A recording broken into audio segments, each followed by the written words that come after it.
Məhkəmənin nəticəsi nə vaxt bitəcək, onu da tamaşaçıya deyəcəm. İndi hələlik məhkəmə gedir. Məhkəmə getdiyi müddətcə efirdə olmayacaqsın. Bəli.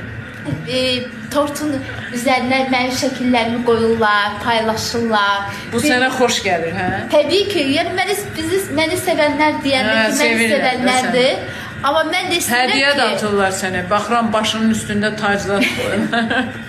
Vallahi, sevənlər çoxdur məni. Amma ki, məni sevən kimi, necə məni sevirsinizsə, Xoşqanam xanımı da sevin. Çox xahiş edirəm. Ay qız, ay Allah, məni sevən...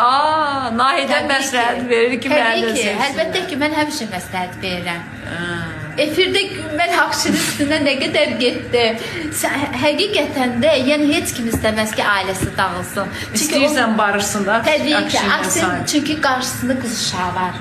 Amma mənim bir versiyam onun gözünün qabağındadır bu dəqiqə. Mənim bir versiyam Akşin çünki evində qız uşağı var. Amma bir doğma anıya bu qədər də eləmək olmaz, əziyyət vermək olmaz. Nahidə, deyirəm bəlkə bir dənə də veriliş sən açasan. İstəmirəm. Açmaq istəmirsən verilir. Amma Kimsəsiz Uşaqlar Evinə dəstək olmağınıza razıyam. O da Muradla bərabər istəyirəm eləyəsin.